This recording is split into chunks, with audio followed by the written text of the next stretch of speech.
So, one thing I've noticed, especially with this group, is they like to say that they're trying to hold people accountable.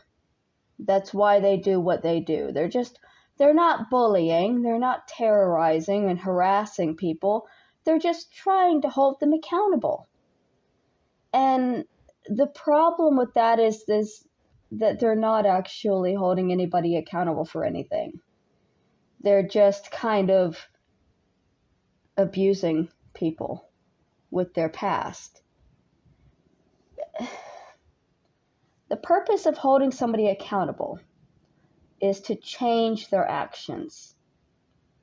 Say somebody was drinking and said, I'm going to cut down, and you noticed that they had not cut down, and you bring that up to them. That's holding somebody accountable.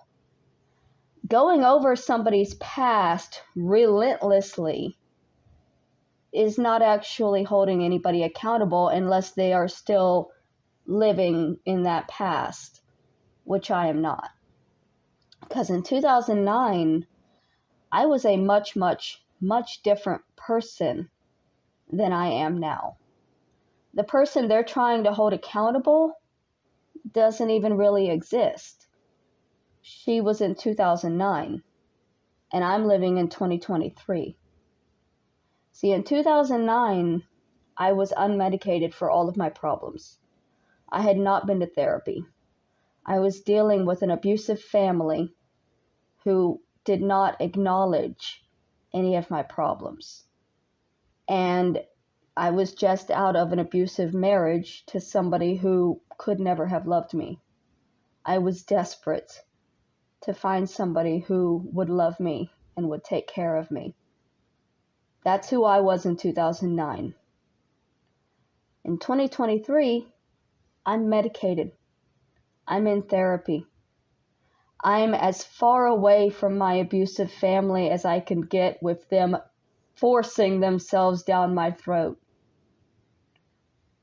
I'm no longer desperate to be in a relationship with anybody. I'm perfectly fine staying alone because I don't want anybody to ever get hurt because of me again.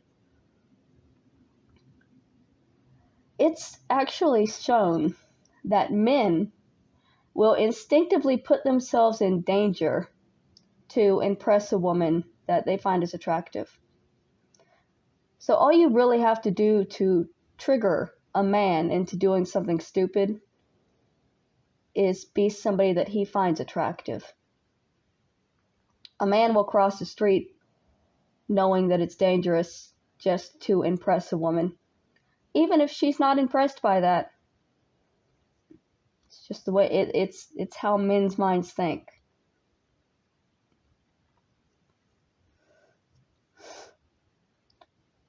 There is nothing I can do to change the past.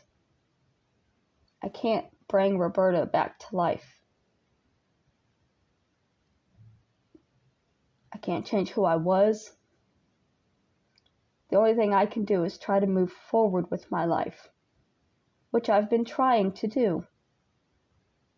But it's really hard because for the last 3 years, my life has been nothing but harassment and anger and hatred and pain, to the point that I stay on the verge of nervous breakdown. I can't better my situation because I'm mentally locked in place and kept there by these cyberbullying groups who insist that they're just trying to hold me accountable. But what does that mean? What does holding me accountable mean when the crime that happened that somebody else committed 15 years ago almost, how can I be held accountable at this point in my life? Other than killing myself or putting a false confession into the police, which they say they don't want me to do those things, but what are the other options? I'm not given one. And they're saying, well, all you have to do is confess. I have said everything. I have told as much as has happened. I've given it all. I've literally told every aspect that I remember. And it's never going to be enough. You're always going to have questions that I can't answer, and they're not in the court documents, and so you're just going to keep assuming and harassing and threatening and terrorizing and insisting that you're the good people in the situation and you're just trying to hold somebody accountable. I am not even the same person that I was in 2009. There can be no accountability.